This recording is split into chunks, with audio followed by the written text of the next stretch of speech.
into my life. And I said, no, sir, there's no way. People helped me throughout my childhood, and I'm not one of those persons to emulate and to give back into another youth life. So that is how I believe I molded my life to be.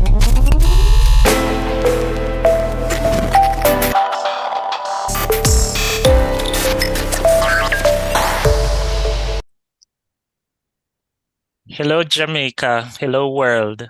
Thank you once again for joining me here on the Elevata Podcast. I'm your host, Odine Brooks. Here on the Elevata Podcast, I showcase the excellent work that young people are doing in their community. For the next couple of weeks, I will be showcasing the work of NGO leaders. In my first episode, I featured Mr. Tajay Wallen of Youth Education Association. And for this episode, I will be featuring another Jamaican young leader who is making incredible impact and inroads in her community.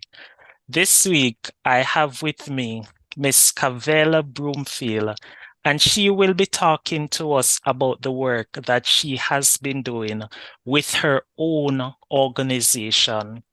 These are the kind of stories that I share on this platform to retake the narrative about young people and to champion the work that they're doing. Thank you, Ms. Bromfield, for joining me here on the Elevata Podcast. How are you?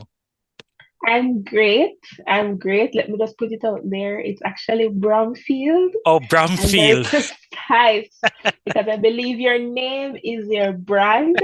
I just let you say Broomfield 2 times. I'm say let me just correct him And, gently. and Right? I'm sure you would have been in a spot of unease. All the time. All the time. You have a lot of Bloomfield all over. So let me Yes. Bromfield. Okay, perfect. So, Ms. Bromfield, so Yes. thank you for joining me on the Elevata Podcast. So, can you share with us a little about your organization and what would have motivated you to start it? All right. So I always think about what truly motivated me to start the Generation Shifters. And I believe it was my childhood, it was my life. I believe that God placed a seed inside of my life and it grew eventually. So throughout my years, I kept seeing leadership qualities that I possess, whether or not it's good influence or bad influence. I just know that in my friend group, I was the person who says the most and suggested the most. And I was a part of a mastermind challenge during COVID, the pandemic, and I won with just this idea. So because of that competition, I was forced to put my thoughts of giving back to my community on paper. And it was birthed through my other NGO that I'm a part of, ID Pioneers. So with Generation Shifters, it's about ensuring that the youth in Jamaica understand that mental health is important, and not only the youth but every Jamaican to understand it, to understand that not because they're young means they're not gonna stress out. Like we believe it and we feel it, and based on my childhood and what I've endured and abuse and all sort of stuff, mental health issues from being suicidal, and you know, I even at a tender age, around 12, after losing my mom, I realized that, oh, when I got older, I'm like, think to myself, I really did experience such harsh mental battles at age 12. I can't imagine what other young people are enduring. So I believe that it's an overstep that a lot of persons don't take into consideration. And I believe that this is what Generation Shifters we are here for, and it is to change the narrative, to change our generation now and the generation beyond. So that's where I got the narrative of starting. Wow, that is quite impressive. And the In a fact that nutshell. you're looking at mental health, it is something that is also dear to my heart because I think that it is an underserved issue within Yeah. our country. But share with us, outside of what your own experience has been, what other instances you are seeing around you that solidifies for you that your organization is relevant? All right. So when persons ask me this, I would always say, I remember being downtown and I remember being downtown and had some. I saw the persons. Apparently, a child fell. He was around one, but you could obviously see he was a baby boy. And when he fell, there were persons around him telling his mother not to pick him up. Don't pick him up. Wow. Make him a boy. Make him stay. And saying, "This is a baby boy who just fell, hurt his knee or whatever, and is crying." So I'm saying this is something that needs to be changed in Jamaica. How we view our mental health, how we raise our boys, raise our girls, in the sense where I would say growing up and other persons can relate in the Jamaican household when you tell your mother and you tell your father, boy, I'm in stress. Today was a rough day at school. What you stressed for? You're not pay light, Mm-hmm. you're not pay water. I put clothes on your back, food in your mouth. There's nothing else. But even at primary school or basic school, I remember, you would say, don't talk to ODN because you see them a borrow. ODN never want to lend more than pens to them. So I gotta tell everybody in the class not to talk to you. And you feel as if you're all alone. And I believe we tend to focus on, telling young boys that their voice have a change and girls they would start having menstruations, but not about the mental Yes. capacity and how it will grow. So I saw the need in society when I sit and I look around and I'm saying, oh man, Jamaica, we have a problem. This is a real problem in our culture and it has to be fixed, it has to be changed in order for us to have a change down the line. S- So Certainly, and a lot of what we're seeing in terms of the crime and violence, it is hmm significantly attributed to a lot of broken individuals. Um, but given the important work that you have been doing, talk to us about the interventions that you deliver. What does your organization do? So what we do as Generation Shifters, we launched last year, September, praise be to God. We have our initiative called Big Sister, Big Brother Initiative. This is a mentorship where we have young people in the age of probably around 20 to 25 who volunteer to help young persons below us, the age 12 to 18, because we're not far from that age. We were that age a couple years ago. So I didn't want a 40-year-old mentoring a 15-year-old because they really wouldn't relate, especially with social media and all them something they wouldn't understand. And when I went into the schools, I started at Greater Portmore High School. I went into the school with the students who the guidance counselor had pre-selected them as the students who I don't like calling them the bad bunch. I call them the influencers because we Hmm. have bad influence and good influence. I don't like to speak Certainly. over their lives. I call them, you're an influencer and just leave it there because we want to change the narrative of what kind of influence they have, right?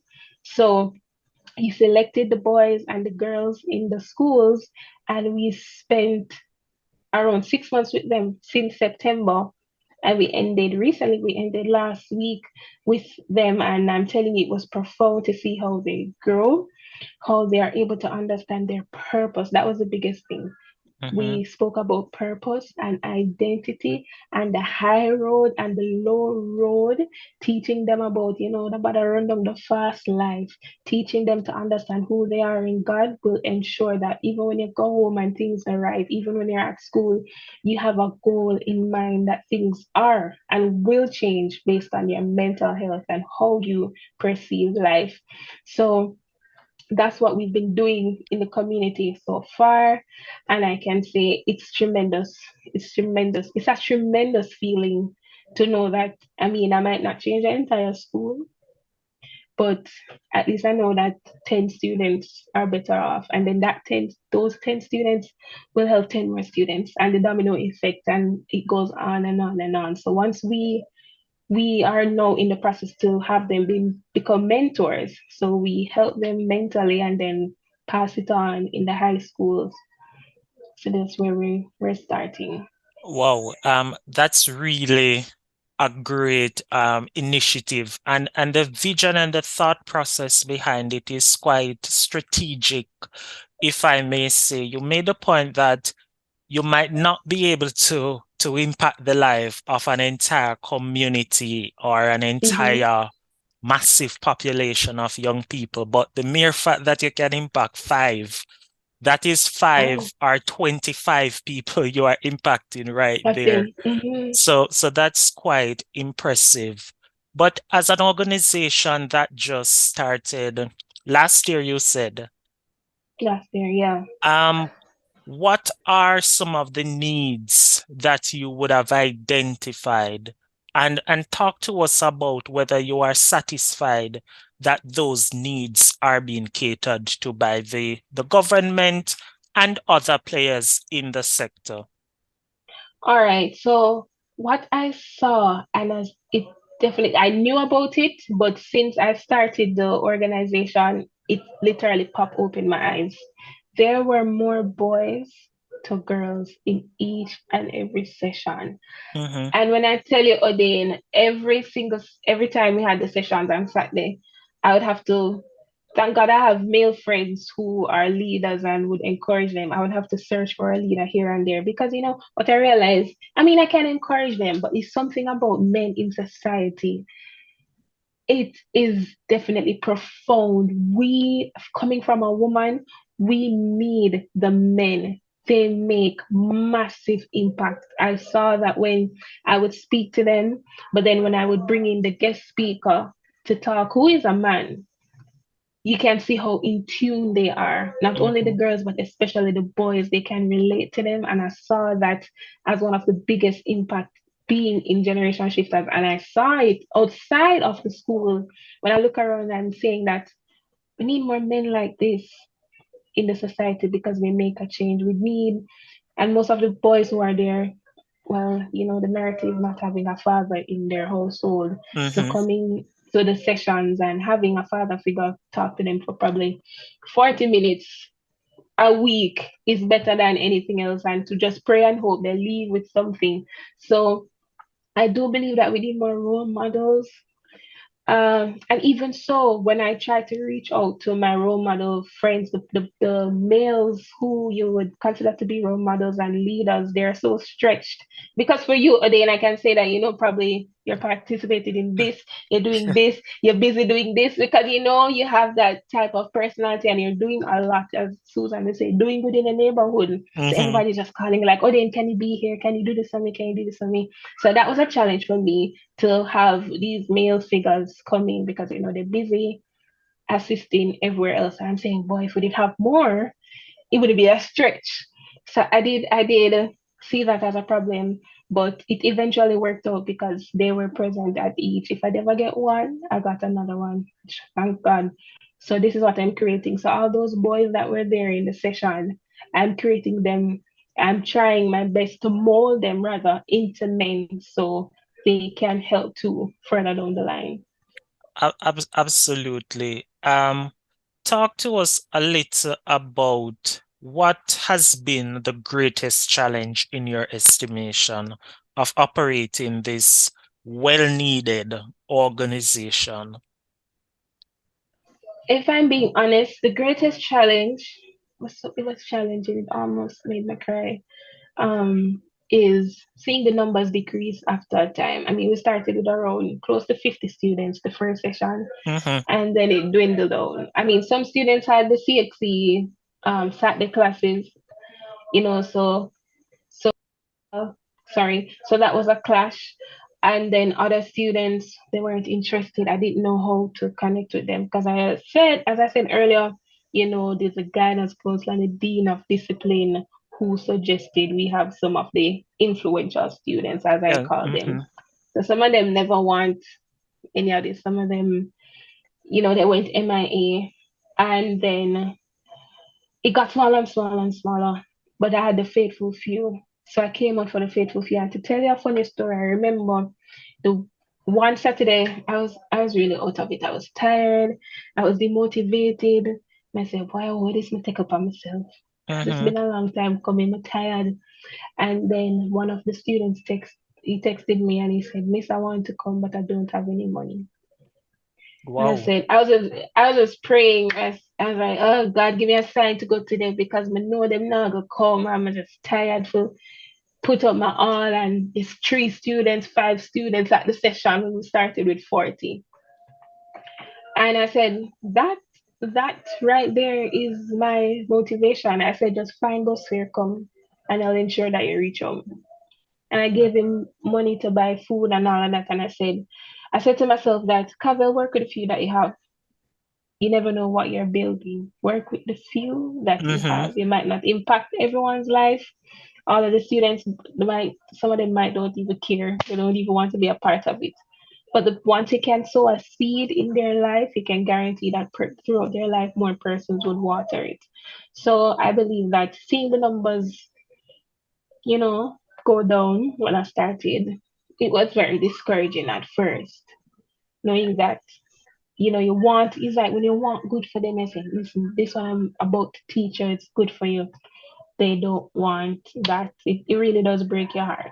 Yeah, I can understand. And I'm confident that over time, you will see the numbers rebound because I could Hmm. imagine that a lot of these children, some of them are battling with some things that we really don't know and we might not be able to understand at this Yeah. point. But based on the vision that you have articulated, I'm sure that any corporate entity, and I'm sure they're listening to this podcast because that's what we do over here. We elevate the Hmm. discourse. I'm Yeah. sure. I'm sure if they're listening, they can provide you with the necessary support. Because I might put it to you that probably one of the challenge why the numbers dwindled was that they might not necessarily be able to sustain in terms of Yeah. finances to come to the session. Hmm. So I'm certain that this is an opportunity for corporate entities to chip in to provide you guys with financial support to support these Definitely. students coming to this session. So in that context, what word would you have for entities, corporate Jamaica for the government in this regard in terms of providing support for organizations like yours? So, as generation shifters, transforming the nation, shifting generation, our end goal is truly to transform the nation mentally. I always give the narrative when a woman is giving birth, it is always best for the baby to come out head first because it's trouble if he comes out the other way. And it is. And when you come out head first of a situation, everything is easier when you're Mhm. looking at it in that narrative. So I believe the mental capacity and the mental health of Jamaica, it is important. We need funding not only for generation shifters. We need funding to enable this vision to actually have it going all across Jamaica. I believe that our generation is definitely, and of course, the future Jamaica. The mental health and the culture of Jamaica needs to be shifted where it can benefit us and beyond, as I had stated. And for the entities, the corporate aspect that is listening to this podcast, I always urge you to try to relate because I've said earlier that growing up in a Jamaican household, there are certain things that you can relate to what I've said. When you look back, you're saying, "Oh boy, how I was raised, I don't Mhm. believe that was the right way." Let's put an end to that. Let's change it. Let's do it right now. Let's not wait. Let's try to, as the proverb would say, from bend the tree while it's young. and make the Mhm. difference so it doesn't reoccur. And that is why I'm not only big on shifting the generation now, but I'm big on shifting my children's life. I mean, I don't have any children, but Well, I guess yet. I don't, but yes, and I have children. But my friends talk about it all the time. They can't wait to see my children because I adamant and saying, listen, how I was raised, we're gonna shift that, and generations to come. I always ask persons, your great grandmother, your great great grandfather, what had happened back then. I tell people to live intentional so your great grandchildren can remember you and what you have left on this earth and the impact that you have made.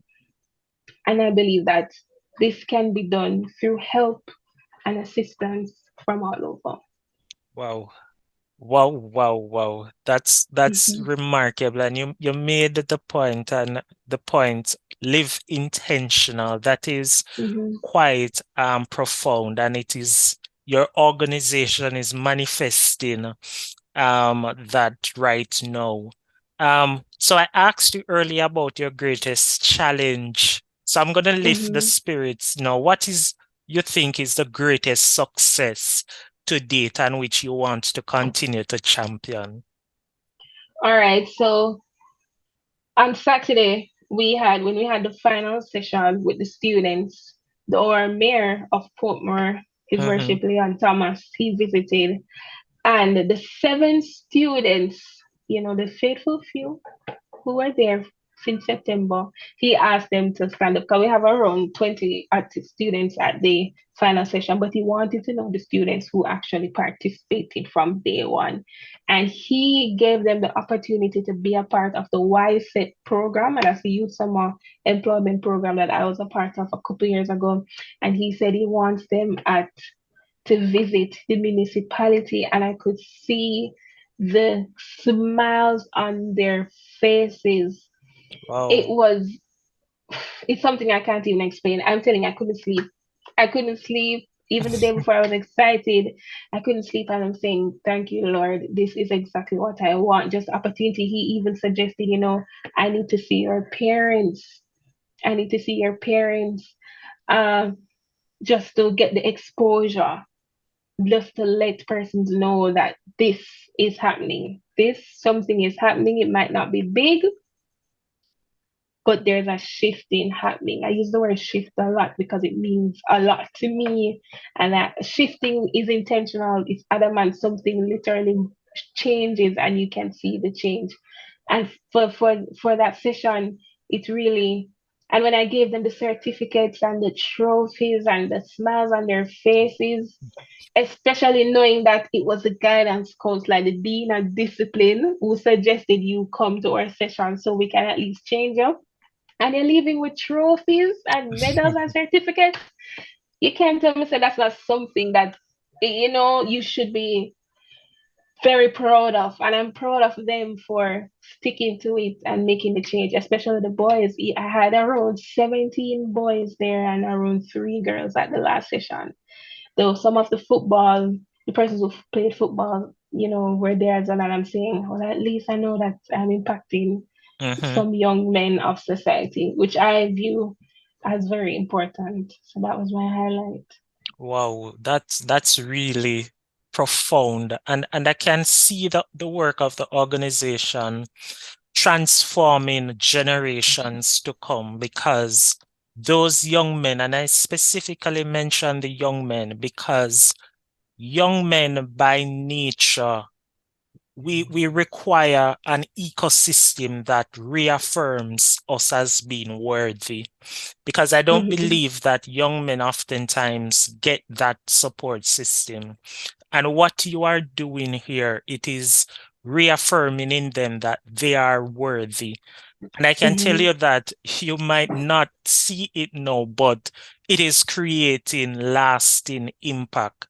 Because if the organization, and I know the organization would have changed the lives of those young men, it is not only mm-hmm. their lives have been changed, it is future lives. And that is quite some amount of elevation that is taking place there. Yeah. So congratulations on that. So anyone just chipping in because you're streaming on our various platforms, Spotify, Anchor, and also on Mm-hmm. YouTube. We're talking with the generation shifters leader.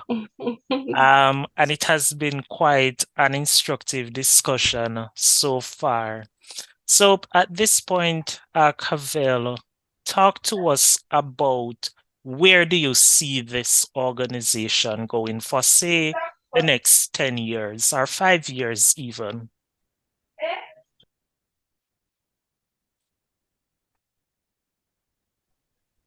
So firstly, more all over Jamaica. The reason why I started in Portmore is because I'm from Portmore.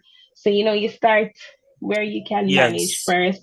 But I definitely see it going all over Jamaica and beyond. But I consider myself to be patriotic. So I love Malika Island. I love Malika Island. So I definitely do want to see this in other schools all over, making sure that and this is where it starts. I believe that high schools it's where we can relate to the students more, and it's the easiest impact. So we want to make sure that we help them at from high school. So when they Mm-hmm. go into adulthood and all of that, they're at least ready for that section or that path of their lives. So definitely we want to see generation shifters running the place all over. And we definitely need this Hmm. organization to grow because if you grow, Jamaica grows, and Yeah. that's a clear win-win. So talk to us. You gave us some insights into your own journey to date. On that journey, share with us what have you seen around you in terms of what are some of the common issues that young people are grappling with? Uh, what I would say right off the top, in top of my head is how I'm looking for the word when they follow everything on social media. Mm-hmm. Everything on social media, and recently have this TikTok, all of that. I mean, there's nothing wrong with social media, it's just how you use it. I remember talking to one of the students, and I asked him, what grade you're going into if you choose your subjects as yet. And he said, "No, miss." I said, "Why not?" I said, "Miss, I don't know if I got grade 11." I said, "What you mean by you don't know if I got grade 11?" Miss, come here, film subject them, and I don't know, and we just want to go work and make some money, and school no make no sense. I was Mm-hmm. dumb for honestly. In the first 10 seconds, we really never know what to tell him. I mean, we just have to pray like, God, how do I relate to this young man? Especially, I don't know what community he's coming from. I don't know if he doesn't have anybody in his household who put education on a pedestal. So I was Yeah, saying, how am I in that 10 seconds of him telling me that he just want to make money and he want the fast life? How do I encourage him not to do that while telling him at the same time that I understand where you're coming from? yeah, mm-hmm. So I do what I do best, and that is to share my testimony in the sense where I share with him how we never have it. They know about what the struggles I went through with my the struggles I went through with my mother, and I ensured that I made them understand how education was my way out. Mm-hmm. And I can say after that he was really listening, and I said, "Miss, but I don't really know what I want to do at school." I said, "Eventually, you know." I showed him. I tried to let him understand how you think you learn. I mean, you might have some teachers who just talk, talk, talk, talk, talk, and you don't understand what they're trying to say. Might as well you go home and you look on YouTube, probably your auditory learner. I say try to assess your friends. Every time you're around your friends, do they want to talk about anything else but school? Change your friend group and see what can happen there. So that has been that has been one of the challenges really that I've faced with them trying to it's you don't want to be too far from them because I Mm, believe that once you can see eye to eye with them and say, listen, I was one there as you remember me in a school. I'm gonna say that school something yeah. It probably not make sense right now, but I can guarantee that a couple years down the line you won't regret it and you'll be glad that you stayed in school and focused. So that was one of the issues, how to relate to them, but at the same time telling them like what everything I say right now don't make no sense and if you take in education. yes. Despite the fact that your background is not what you would want it to be. I can certainly appreciate that sentiment that you just expressed because you first have to connect with them Mm-hmm. for you to be a positive reinforcement. You have to demonstrate that you really understand and Understand. you get them. So that's quite profound and important what you would have just made mention of. So at this point is if there's anyone that is listening and they Mm-hmm. want to become a part of the organization, what would be your word to them at this point? Message me. Message me. I will put my number here. Our Generation Shifters. I don't know if it's up there. Generation Shifters and on Instagram. And we also do have a contact number that's 213-7510. Remember we just started September. I Mm-hmm. always tell people I really be honest with persons. And I was telling someone today, I was sharing with my testimony, one of my coworkers did, because when they see me, you never look like your past. I don't smell like my past, when the fire never burned me. And they said, no man, you have to write one book, Kavelle. I said, listen, most of the time, I don't know what I'm doing. When persons tell me, oh, Kavelle, I'm proud of you, you're doing great job and you're making changes, I'm just doing what I love. And at least to put a smile on somebody's face. And if that is you and you want to be a part of this organization, definitely reach out and we will make sure that it happens. We need all the help. We need all the help. We need all the help. I don't want to be biased, but especially if you're a young man who wants to make a change in your community, please. I'm telling you, it's been so profound. It's been so profound how I've seen how men in society makes so much of a difference. Cer So much cert of a difference. Certainly. If I might ask, you made the the points. Let me see if I can recall right now because Mm-hmm. so many things going through my head because of Mm-hmm. the impressive work that the organization is doing and doing it in an area that I believe is underserved. But Mm-hmm. you made a point that you don't look like your story. I might Mm-hmm. be paraphrasing somewhere there, but talk to us about how your own journey has helped to shape your perspective now. Well, it's just so much, but in a nutshell, how I started off with the students, just a little girl who lost her mom at a tender age.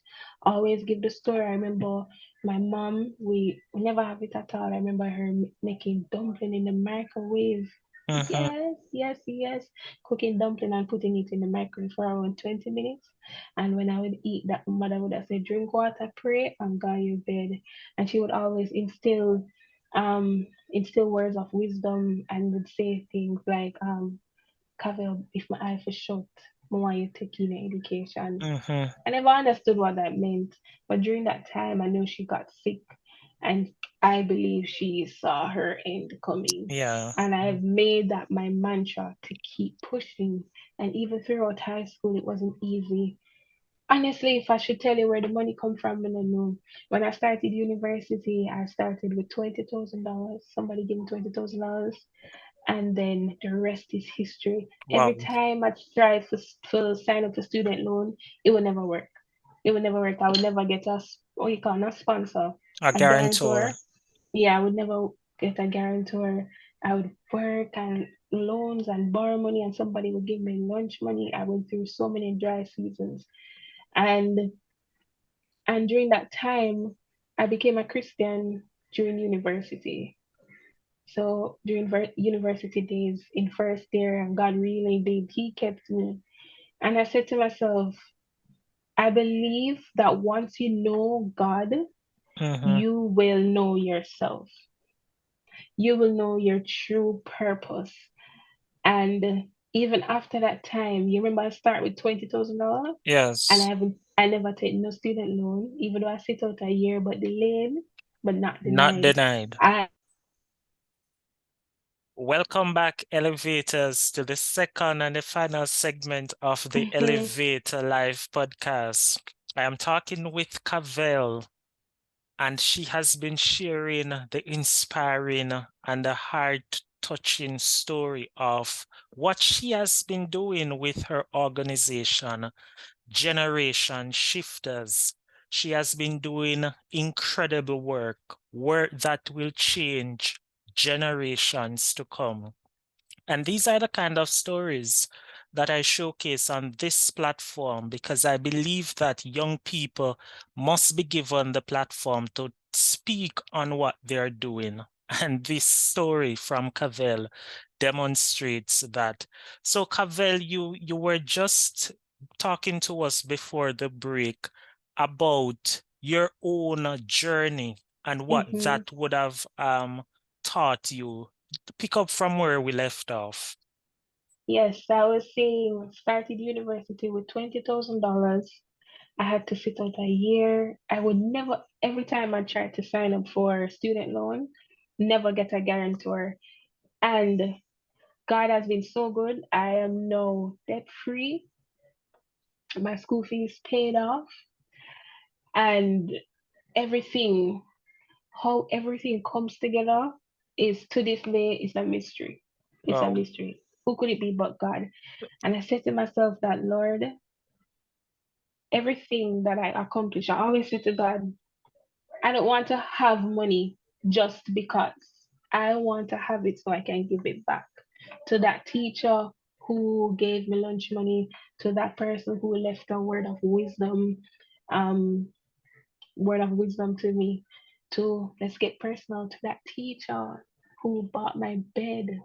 Mm-hmm. Uh, I'm telling you, to all those persons who sowed into my life, and I said, no, sir, there's no way people helped me throughout my childhood, and I'm not one of those persons to emulate and to give back into another youth life.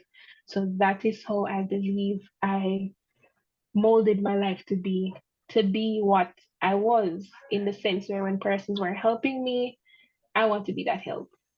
Me Wow. want have it for give back, not to just keep it for myself. So the little things, being able to give back to my family, to give back to persons in my community, to give back to that random person on the street. Recently, there was this young girl at work. She just came up to me and she just said, Miss, I'm sending some books to pay my school fee. I said, I don't want a book right now, but I'm gonna give you $2,000. Mm-hmm. And I withdraw some money to go buy lunch. But funny enough, I draw more than enough, and I give her as a boy that hit close, because when you don't have it and you have to beg, Yes. Mm-hmm. I want to be that vessel to give back. And I always tell people there's no way people and God has been good to you where you don't be that person. So I have to be the domino effect. That's why I help the youth in generation shifters. That's why I sow the seed. Because you can't tell me when you look back in your life, Odin, that there hasn't been persons who speak over your life, speak into your life, and say, you have leadership qualities, you're gonna be this, you're gonna be that. You might not Mm-hmm. believe it in that time, but the older you get, you see certain aspects and you believe it eventually. And that is what my journey, my life, I want it to be. Wow, wow. It's quite inspiring, and I'm sure for some of our listeners, maybe they're feeling you're choking up on emotions. And this is a kind of story that I want to share, because oftentimes we hear the narrative about young people being entitled. Persons argue that young people just want, but you're demonstrating that you're contributing, you're paying it forward. So at this point, Kavil, talk to our elevators and specifically young men who are in communities across Jamaica, they feel hopeless. They feel like the system is not working for them. What would be your word to them at this point? All right, so there are two things that I can say. Definitely, one is harsh and one is comforting. Come, let me get the harsh one first, because I hear you said the system, and all of that. To all those young men, the world no you're nothing. I had to learn that the hard way. Yes, in life hard. You have to take life and fight life. Life won't say, okay, everything you work for within seats, I just take it out of my hands. See it. Yeah. No, it's a journey. But guess what? The comforting way is that you are not your past, you're not your community, you're not your parents, you're not your family, you're not your friends, you're not your circumstances, you're not the fact that boy your friend have more money than you. None of that. You are who God has created you to be and who you want to be because there's power, life and death in your tongue. So I believe that once you change that, you shift that mindset and you eventually shift the atmosphere and whatever that God has in store for you. Wow, wow, wow. You're not your circumstances. Chances, That is quite profound, and we want that message to reverberate across communities, because I can tell you that there are many within communities, both young men and young women, who their circumstances are such that they feel defeated. They yeah, feel that there is no hope. But what you just alluded to is profound. Your circumstances doesn't define you. And we commend organizations like yours who have identified an issue, who have risen up, and who is taking charge of your situation. So, as we come to the end of this episode, which I must say has been an inspiring episode, talk to our elevators, Kavelle, about what is that one thing that you want to see Jamaica achieve for the next 5 years? Anything. anything. I don't want to be biased and say mental health. We're talking about it the whole time. But it is what I really do talk about a lot. Um, the aspect, if there's one thing in the culture I would say that I want to see change for Jamaica is definitely within the home and how we were raised.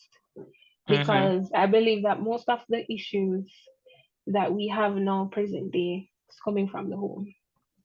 How you have raised your children, it will be, as I said earlier, will be a domino effect.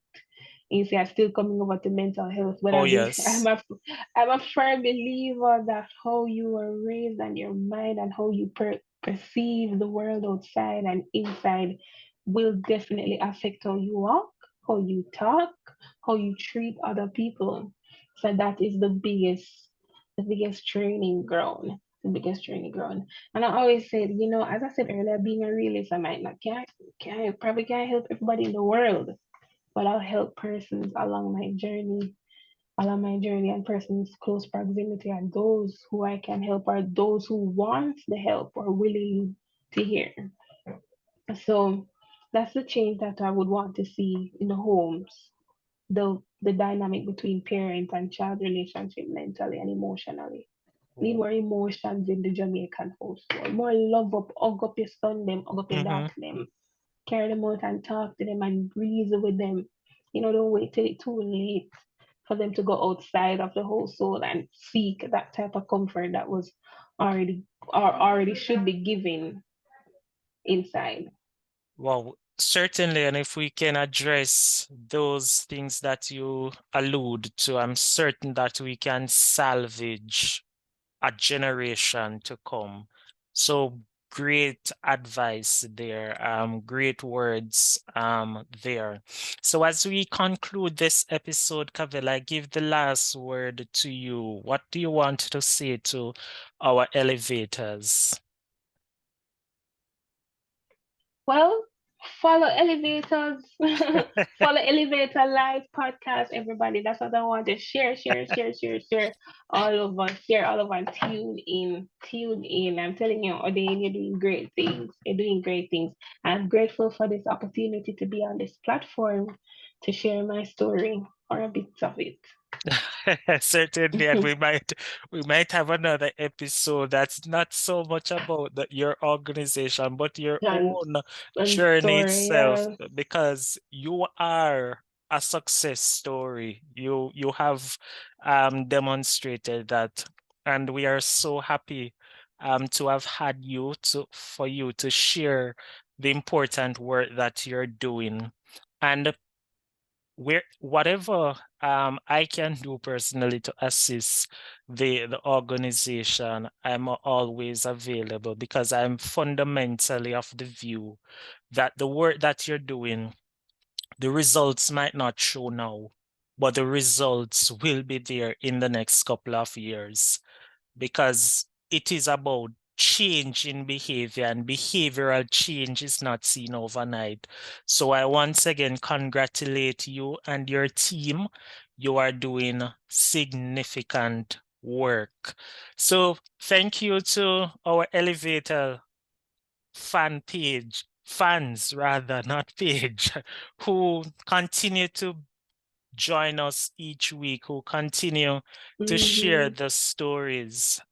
This has been the seventh episode of the Elevator Live podcast. And this episode, we talked about the important role that an organization, generation shifter, is playing in the Jamaican landscape.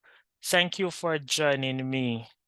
Rejoin me next week, where I continue to elevate and to retake the discourse about young people. This has been the Elevator Live podcast.